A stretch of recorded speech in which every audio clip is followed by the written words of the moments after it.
Well, hiya, BookTube. Bill Ruttenberg here at the Ruttenberg Library. Wanted to come to you with a Q&A. This is part 3 of the Q&A, kind of a celebration of hitting 500 subscribers and 1 year on BookTube. I've said this in the other videos, and I'll say it again. Thank you to everybody who is supporting the channel, old subscribers, new subscribers. I've enjoyed having correspondence with you in the comments section all through this whole year on BookTube. So thank you for that. So I'm going to go ahead and get right into the questions. So first one on the list here, or actually it's not the first one because we've done 2 videos already, but first one for this video is from Jim's Books, Reading and Stuff. Jim says, happy BookTube anniversary and congrats on 500 subs. Thank you, Jim. Appreciate that. And he asks, Tudors or Stuarts? Jim, I got to be honest, that is not one of my areas of expertise. I have enjoyed, the little bit that I know, I've enjoyed both of them. I don't know if I have a particular favorite, so I don't really have an answer to your question. I do, the thing that really got me hooked was Mary, Queen of Scots. She led an interesting life, and I believe was she a Stuart? I've enjoyed that, and I've enjoyed going back and looking at some of the other parts of the family. So I hope that answers the question. It kind of answers it. Anyway, Amanda Conway is my next one here, and she says, congratulations, Bill. I love your channel. Thank you, Amanda. I appreciate that. One question I have for you is, what is your process behind your book review discussions? Are you taking notes and planning what you want to say along the way as you read, or does everything come together after you finish the book? Okay, so for me and my book reviews, first of all, I do take notes through most of the books that I read. My fiction, not so much, but my nonfiction, definitely. And most of those are actually geared towards my teaching, geared towards stuff that I would use in class. I find different segments to, that would be, interesting, something that would make it easy for the kids to understand. That's really what I really want to look for when I'm looking for my notes, especially in subjects that I've been reading about for a while. Now, new subjects, my notes will get more extensive. So my world history stuff that I have started to dip into, those notes are going to be more extensive because I just don't have any experience in those areas. But I take all those notes. I give chapter numbers and everything because I'm trying to also show kids how to source their information, and I'm trying to lead by example. But then when I go to put my review together, I usually wait a week or sometimes 3-4 weeks because sometimes that happens. But I try to get a take on the book, like my initial feelings. I want that to kind of sit and simmer a little bit and see if anything else pops out from the book. Because usually the longer I think, the more I kind of get out of it. Sometimes I make my reviews a little too fast and stuff pops in my head like, I should have said that. And that always kind of upsets me a little bit, and so I try to wait just a little bit, and then I just put my thoughts together. And are there big themes that run through the book? How did that author hit those themes? What angle were they presenting? How did this affect me as a reader? And so that's kind of how I put those together. And I like to, I'm a chronological, beginning, middle, end kind of guy. And so I usually have a little bit of that in my reviews as well. So thank you for subscribing to the channel, Amanda. Todd's Bursting Bookcase. What a wonderful guy. I love Todd. Todd's a good guy. He says, congratulations. No question, but I'll take your congratulations. Thank you for that, Todd. I thoroughly enjoy your channel, you and the rest of the OGBG and all your book haul wars, and I've enjoyed your some of my favorite videos of your channel are your bookshelf tours. If you have not went to Todd's Bursting Bookcase, you need to go. If you like bookshelf tours and getting to see a spread of books, he's got so many history books, from American history to world history. He's given me lots and lots of ideas for looking for world history stuff. I've been amazed at his collection. And then on top of that, he's got an awesome mystery selection. I've enjoyed listening to those. I haven't read a lot of mystery books. I read one of my first ones as an adult here recently. Finished it yesterday, actually. And I've just enjoyed listening to him. I've gotten lots of ideas on authors to go look for. So thank you, Todd, for being an inspiration to me. I've enjoyed your channel. Next one was Johnny Keene. He said, keep making videos. Have a good week. Peace. And those of you that follow Johnny, I know there's a lot of you. Johnny's a good dude. He keeps it real, and I love that about him. What you see is what you get. Go check out Johnny Keene's channel. Thank you for commenting, Johnny. The next one's from 2020. Subbed, liked, and loved your channel, videos, and content. Congrats. Keep it coming. Respect, love, peace. And thank you, 2020. I appreciate that. That is my goal. I'm going to continue to try to get stuff out there. I hope everybody likes that, and yeah, we keep the comments rolling. So thank you, 2020. All right, the next one is the Bookish Bryants. Congratulations, Bill. This is great news. I know, and you guys had some big milestones as well, and I appreciate Bookish Bryants as Scott and Becky. They are awesome on their channel. If you want a fun married couple to go listen to, they share their videos most of the time. Sometimes they do individuals, but most of the time it's they pair together. I thoroughly enjoy their channel. Thank you guys for all the content that you put out. I always enjoy that. And if you're looking for booktubers that will comment back, like when you give a comment and they respond to you and it's meaningful response, go to the Bookish Bryants. They always give meaningful comments and they have great dialogue back and forth, great recommendations, and just good stuff. Go check them out. So their question, our question is, what are a couple of Civil War history books you would recommend to people who do not normally read nonfiction? Maybe something with a good storytelling type narrative.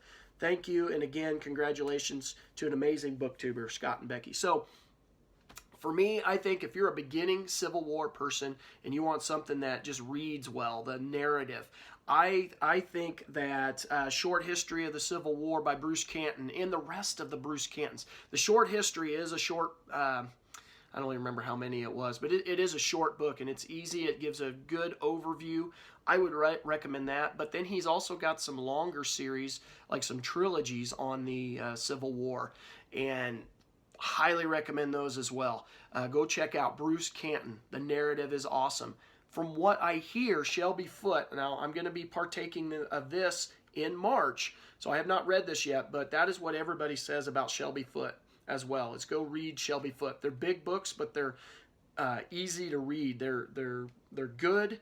They're researched well, and it's just easy to read and understand. So I would probably say him, even though I have not read him yet, or at least that series. That's just what I've heard from everybody. So that is who I would recommend going and checking out. James McPherson, another really, really good one. His 88 or 89 Battle Cry for Freedom, awesome book. I recommend that to anybody, whether you're a beginner or a experienced Civil War enthusiast. I would recommend that book. Awesome stuff. So thank you, Scott and Becky.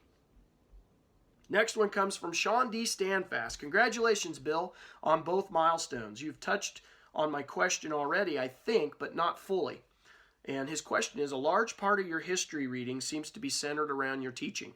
What areas of history are you wanting to read, and would you like to teach those as well? So I'm taking it stuff outside of what I teach. I would really, and I've taught this before, but I didn't teach it for very long because they switched classes around and stuff, but more of the recent American history, after World War II towards the present. I would love to teach one of those classes again, and I would like to, read some more on that. I had started that early in my teaching career, 17 years ago. I taught, my first couple years was recent American history, and I really liked it.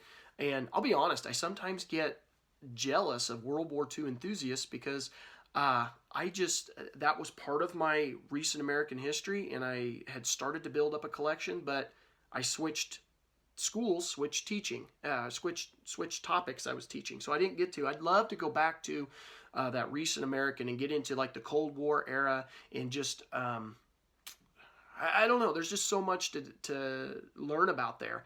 And one other thing that I had started teaching a couple years ago is my world history class, and I would really like to read up more on the Middle Ages. I've thoroughly enjoyed teaching that the last couple years, and I have not read a lot, and so I'm kind of learning as I go, and that has been a lot of fun. I also read up, and I have no other experience, but I read a book about Genghis Khan and his family, and it was in the Mongolian culture and everything. That was fascinating. I hesitate to dip too deeply into it just because I'm already deep in so many other things, but I really kind of want to read a little more on that. I'll be honest, the thing that scares me the most about getting into that area is the names. The names are confusing to my American mind, and it intimidates me, quite frankly. I'd love to learn a little bit more about Chinese history and just how about Asian history in general, because they've had such an impact on the world. It's just I don't know a lot about it. And so I would love to expand my reading there, and then also onto the continent of Africa, which, Sean, I know you're an expert in that. And there's a lot of stuff that you've shown that I would really like to read up on and just expand my knowledge. It's going to be a matter of finding time. It might end up being more of a retirement project. I don't know. But I would like to dip into it a little bit here in the coming years. So the next question, thank you, Sean, for your question. The next one comes from Ed Raby. Congrats, I can say easily my favorite channel of BookTube. Got a couple for you. That is a huge, huge, huge compliment, Ed, and I greatly appreciate that. There are a lot of great booktubers out there that put out a lot more content than me, and so I really appreciate you saying that. That means a lot. So, number one, I have noticed a KC Chiefs jersey a few times. Chiefs fan, and why? Oh my goodness, why wouldn't I be a Chiefs fan, Ed? Come on now. So my love of the Chiefs goes clear back to when I first started watching football. I remember it around 9, 10 years old. I've been 10 years old. And the New York Giants were playing, I believe it was the Buffalo Bills, in 1990, if I got my date right and my teams right. Watched that Super Bowl, and I've been watching football ever since. And that's also about the time, right in there, is when I was in the process of becoming adopted. And I got with my family, and they were huge Chiefs fans. We lived in the Kansas City, I'll say area. We weren't like right beside Kansas City, but we were pretty close, an hour away. And so that was the local team. I started out as a local fan. I've always liked the Royals since I remember starting to watch them in 1989, is really the summer of '89. And I've always been a local guy. I love the local teams. And I've always been a loyal fan. I've been a loyal Royal, and let me tell you, that World Series victory was... All right, so we're going to try this again. Had a little bit of a technical difficulty, so we're going to try it again. Ed, I believe I was answering your question about I have noticed a KC Chiefs jersey a few times, Chiefs fan, and why. And I think I was talking about, I've been a Kansas City fan overall for quite a while. Kansas City Chiefs and the Kansas City Royals, and they've been my local team. I'm a loyal fan. I think that's where I left off. I've been a loyal fan. I've been a loyal Royal, and let me tell you, when you talk about being a fan through thick and thin, we've had a lot of thin, but we've had a few good years too. And of course, with the Chiefs, the last couple years, we've been really good. They're just always fun to watch. We've always got some marquee players from the 1990s. We had like Derek Thomas, Neil Smith, and like Dale Carter, Joe Montana, Marcus Allen, Steve DeBerg early on. I was a Steve DeBerg fan. Christian Okoye, the Nigerian Nightmare, and then on into the more modern times. Of course, now we've got Patrick Mahomes and Tyreek Hill and the tight end. Good night. I'm going blank. Anyway, we've got just some really good players. A lot of fun to watch. Matthew on defense, it's just been a lot of fun. And so that is why I am a Chiefs fan, and a Kansas City Royals fan for that matter. So number 2 from Ed is, you often talked about George Washington and the Revolution. Who's your favorite founding father that wasn't a president? Well, that one's a pretty easy question. Benjamin Franklin. Franklin is he was the Renaissance man of the Revolutionary period. He just did so much for the American Revolution and in the United States in general. It would take me a whole day just to list off everything he did, but, just briefly, he was the writer of the Albany Plan of Union back in, I think it was 1754, and that was like the original plan to bring the colonies together into a united front, and that one did not work out, but if you look at the wording of that document, it's the basic foundation of everything we do in modern government in a lot of ways. And so he was also a part of putting together the alliance with France. Of course, he had all of those ties to Britain at one time. He helped to put together the Constitution when that time came. He put together the peace agreement. He just did so much for the United States, and he's just a pretty interesting cat. He's pretty entertaining to read about. He just did so many things. So number 3, if you were not a teacher, what would you do? That is a very good question because I have no clue. I've thought about it. I know when I first came out of high school, one of the things that I had thought about doing was joining the military. And I have a good friend who's in the Army right now, and he just got into, last year was his 20th year in the military, and I went into the recruiter's office with him, and I thought about either the Army or the Marines, and I just didn't end up going that route. And teaching's always been a passion, so that's been an easy one. But I also, when I first got married, I was involved in retail for a while, and while I was going to school to be a teacher. And I found that I was pretty decent at that. I did a good job. I think I did anyway. I did a good job of being a manager in the grocery store. And you got to lead people. You got to order stuff. You got to follow directions, give directions. I mean, there's all kinds of things that go into the retail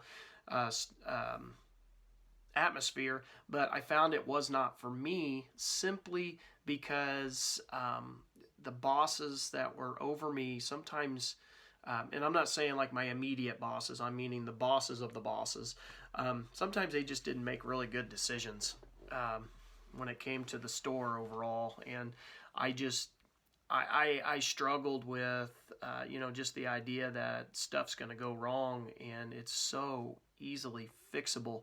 And some of it was just bonehead stuff, and I couldn't do it. So anyway, that was an option for me at one time. Number 4, what is your biggest pet peeve of historical interpretations that the average person makes? Historical interpretations. Oh, well, one of them, when kids come into my classroom and I try to fix this, but they think that Abraham Lincoln, and I'm a fan of Lincoln, don't get me wrong, I'm a fan of Lincoln, but they picture him as this picture perfect guy who loved everybody and didn't have a bone in his body that could be, remotely racist because he freed the slaves and all of this. And really, if you study what he said and everything, there was a side of him that was just like everybody else in the time period, that racist side. And so that is a historical interpretation that, not just my kids in the class, but a lot of people make. And so I always try to correct that and explain that he was a work in progress is how I describe it, So thank you, Ed, for your questions. That brings me to Alan at the Lonely Bookshelf, and I follow Alan's channel, and he puts out some good videos and does a lot of Russian stuff on his channel. So if you like stuff with Russia, go check out Alan at the Lonely Bookshelf. He says, congratulations, and he says, you teach several grades. Are all of the grades in the same building? That's kind of a yes and a no, Alan. We've got We've got the elementary down on one end, and it's connected. I mean, it's all one building, but it's like 3 separate buildings all connected into one, if that makes any sense. They're all in one location. You can go from one end all the way to the other without ever going outside. So in essence, yes, they're in one building, but they are different segments that have been done over time, because we were a consolidated school district like many in Iowa. And so we have had different add-ons. We've had different stages or different ages of the building, if that makes any sense.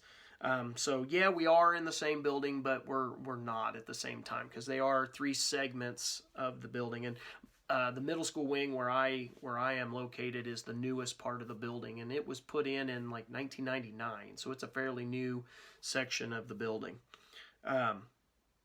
His second question is, have you coached youth sports before you became a coach in the school where you teach?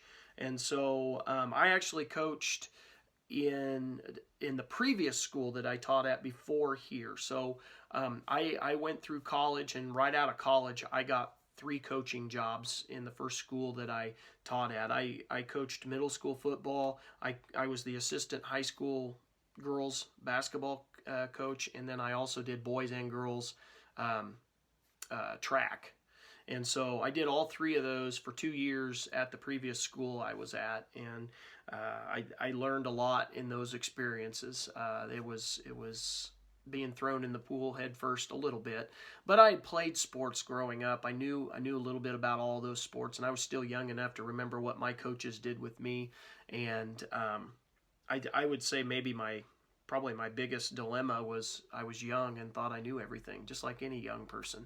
And I have come to realize that is definitely not the case.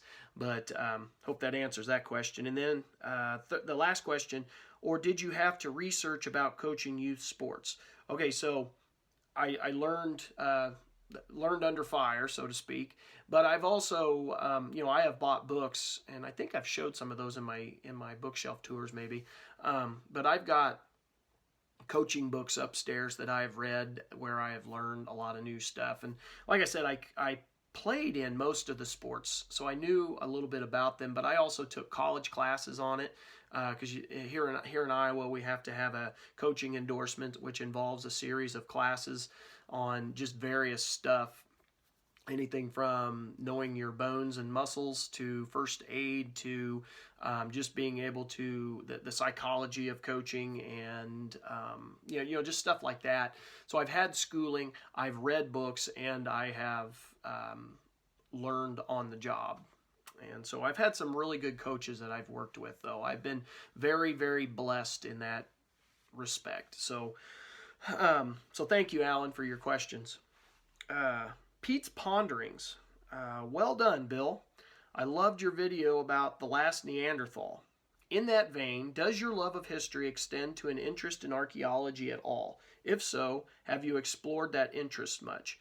Okay, so Pete, for me, it is interesting, but I don't think it's something I want to read very heavily into. I think it is very, very interesting, but I don't have an interest in going in depth in that. I might pick up a book or 2 here and there, but not anything that I'm going to have a whole shelf for. Like a couple book hauls ago, I found a book on Jamestown and the archaeological digs at Jamestown. That would interest me, because that goes right with what I'm teaching and stuff. But to go into in depth into some of the stuff, well, I'll just use like Sean Standfast, some of the stuff that he does on his channel. It's probably above my pay grade, and I'm probably going to get way out of my element on that. And it's interesting, but I just don't know that I want to, buy a bunch of books on that. But thank you for your question. I really do appreciate that.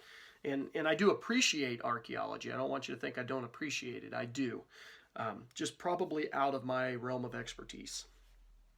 The next question comes from, my good friend Jason Harrigan across the pond over in Ireland at Jason Has Books. Thank you, Jason, for putting in some questions. I really appreciate your channel. I'm so glad that you are back making videos again, and I've thoroughly enjoyed your chats with well, the last one. I guess you didn't get in. You couldn't quite get in the first one, but that last week the chat with Steve Donahue and Mark Richardson. I absolutely love listening to you guys ramble on about books and other stuff. It's thoroughly entertaining, and I enjoy that. So thank you for doing those videos.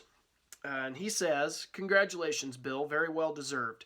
And he's got 4 questions here. So number 1, can you recommend a couple of good introductory books to the American Civil War for this uneducated Irishman?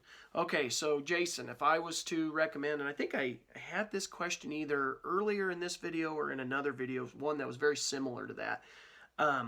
But I would recommend probably Bruce Canton. Very readable and very well done. His histories of the Civil War. He's got a trilogy. I would probably I mean, you're a good reader, so I would recommend the trilogy.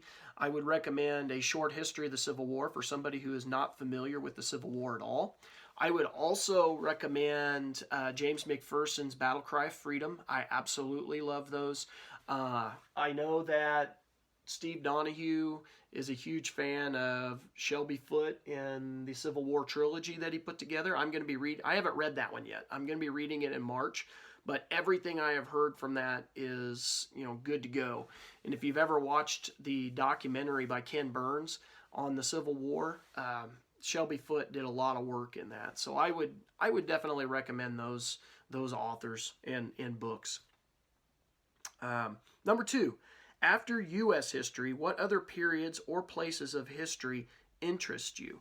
Okay, so other than U.S. history, I have found that the Crusades in the Middle Ages time period is becoming very interesting.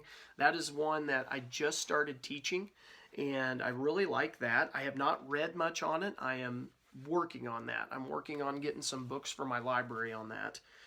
And another one that really fascinates me for some reason is the kings and queens of England, from like Henry VIII all the way to James I, that time period right there.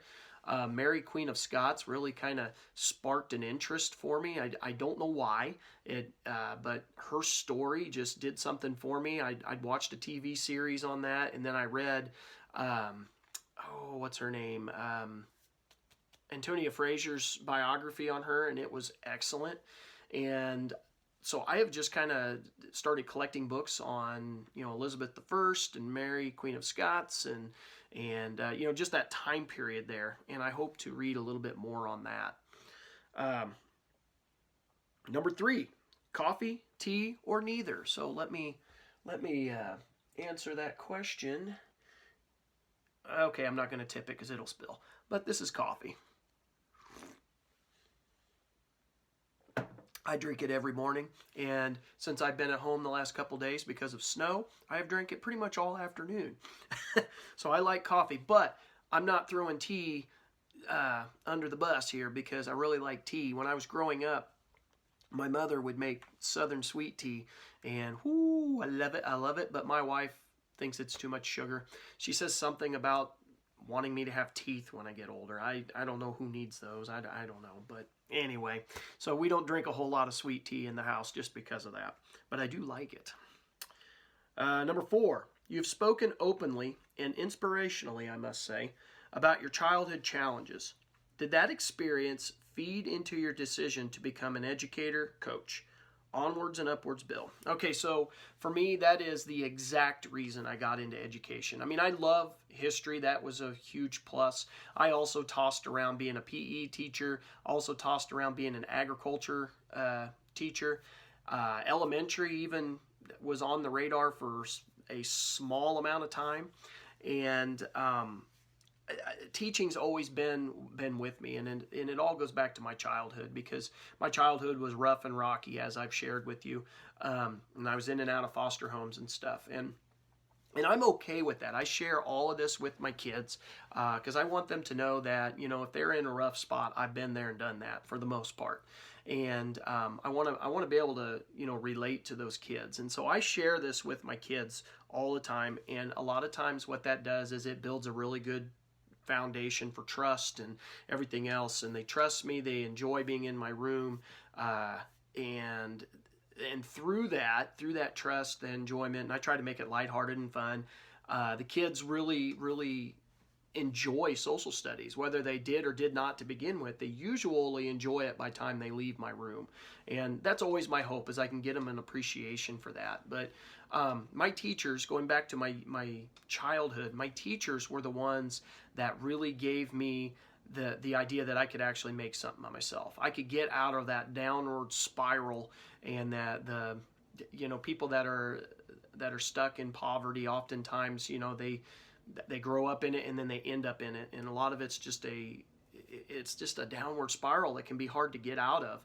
And I made it a choice for myself. I made a decision that I wasn't going to go down that road, and I wasn't going to be, I wasn't going to do things that I experienced when I was younger. I was going to be myself. I was going to make something of myself, and I want to help others, and I want to help other kids realize that education is a key.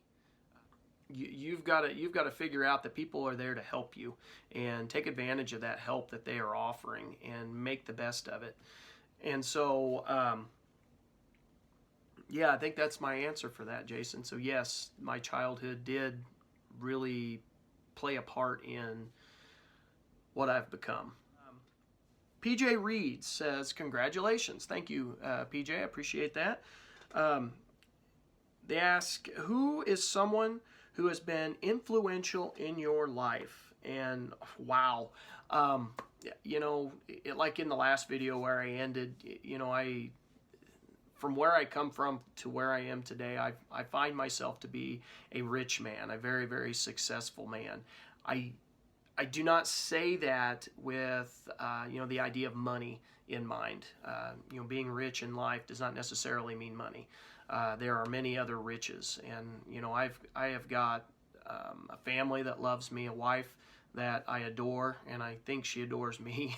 I've got two kids, two beautiful young girls young ladies who I don't know what I would do without them. They are my life, and I find myself rich in that respect. I got a roof over my head. I always have clothes on my back, and there's always food on the table. And so all of the essential needs are met. I find my career that I have to be rich, and I love teaching. I love being in contact with the kids. We always we have a good time in the classroom. We learn a lot. And so, for me to get from where I started to where I am today, I had to have influential people in my life. And so if I was to, go back and just point out a few of those, I said in that last video, my teachers were extremely influential on me. And I remember the late Mr. Dennis Campbell, he was an ag teacher, but man, he taught me so much more. I learned so much about life and life skills and just different things in his classroom that I didn't learn in any other class. I learned more about life than I probably learned about ag, and I was okay with that. He gave me the skills I needed to get my first job, to just be successful in life. I don't know how else to say that. I also would credit the late Sharon Gillespie. She was my English, my senior English teacher. She was also our librarian, and she was a great woman who she was not only a teacher, she was a friend when I needed it. She was a listening ear, and I went through a lot in high school where I was just going through the typical high school emotions, and we did journaling in that class, and we'd have a journal topic, and I would probably write 1 or 2 sentences on the journal topic, and then I would go into what was going on in life. And she always had advice for me, and that advice was priceless, and I always appreciated that. The late Mr. Kenneth Richley, another teacher I had in high school, he was a history teacher, and he did all the social studies classes. And I loved his class, his enthusiasm for history, for politics. It was it spread to the kids who wanted to pay attention, and I was one of them. And I just always enjoyed his class. My brother's been influential to me. My older brother, Michael, he's been there with me. We were both adopted, and he's been there with me through thick and thin, and he's always supported me, and I've always appreciated that. This is a big question that I could probably do a whole hour-long video on, just people who've been influential to me.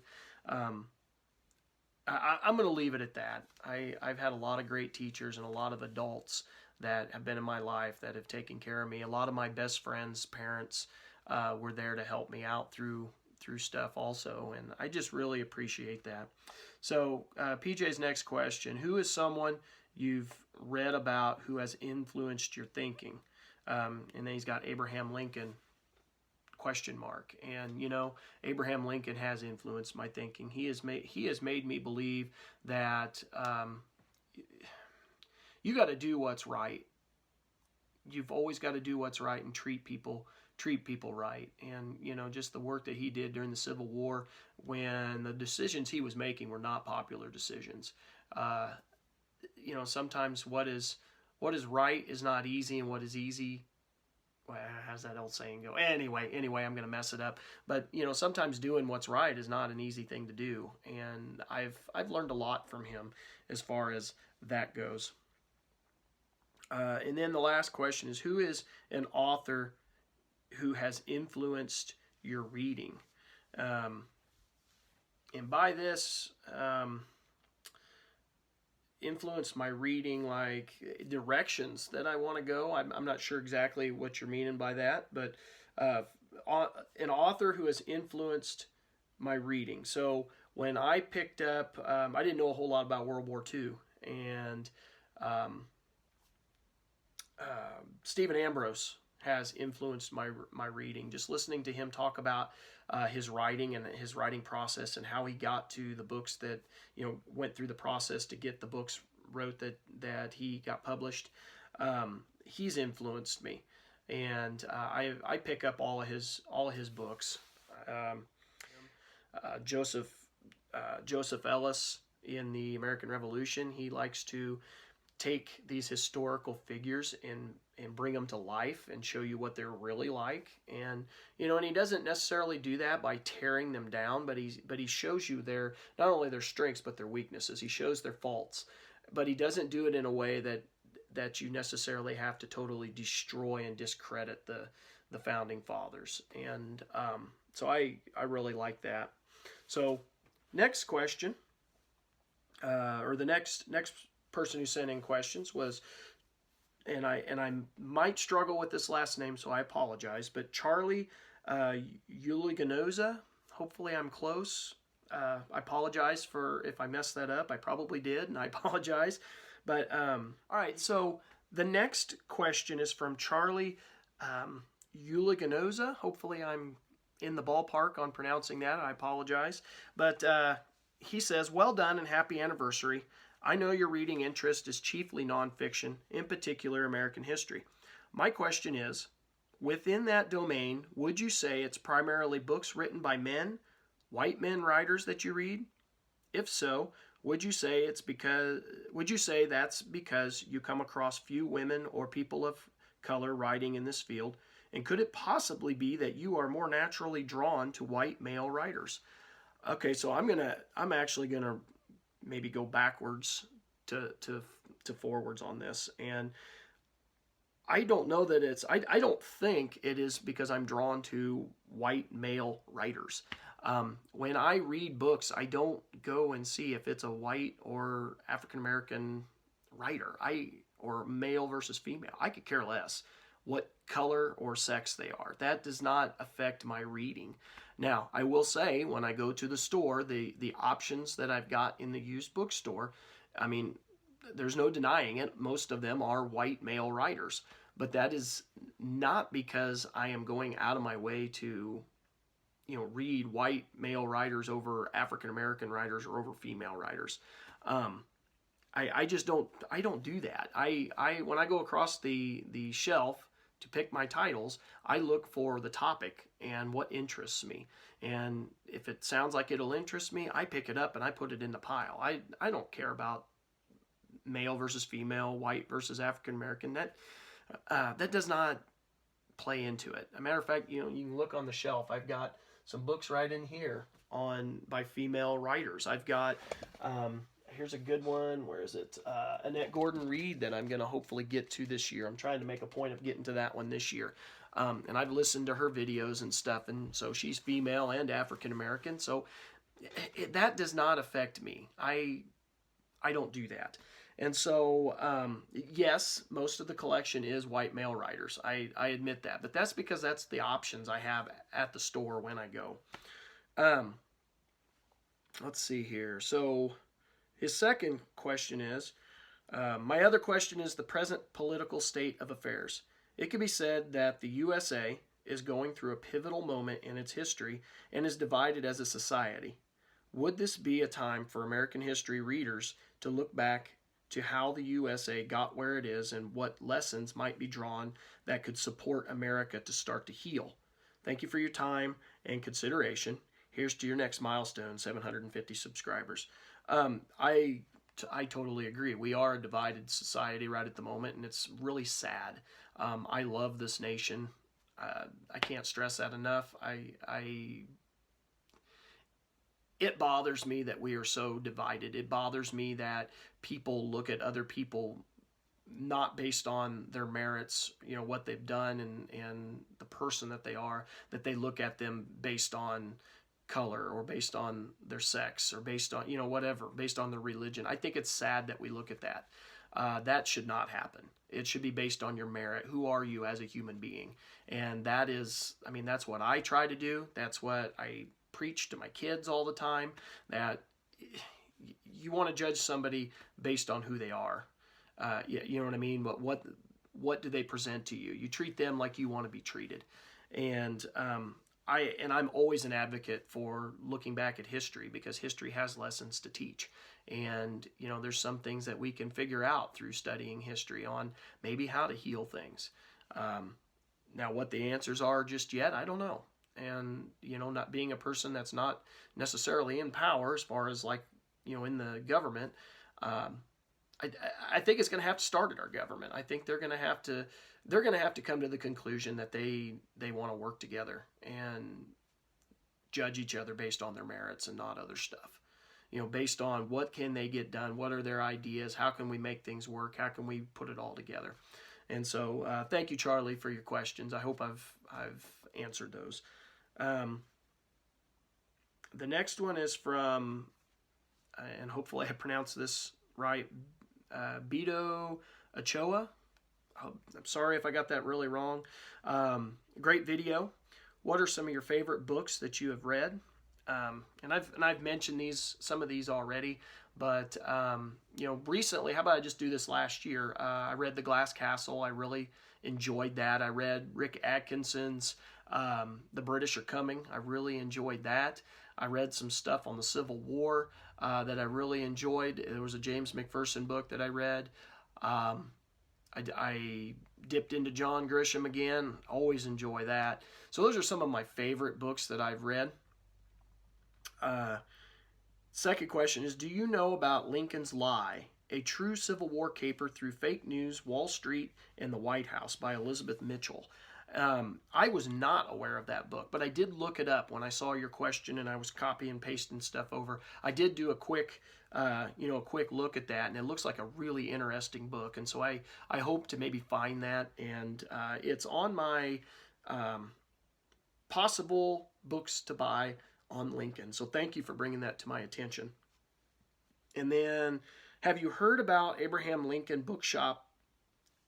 Is a YouTube channel, and I had not heard of that, but I did go look it up and I did subscribe, and I saw that that channel had some pretty cool videos on it, some videos with authors that have wrote books on the Civil War and on Lincoln, and so I'm looking forward to watching some of those videos. So I thank you for bringing that to my attention, and thank you for your questions.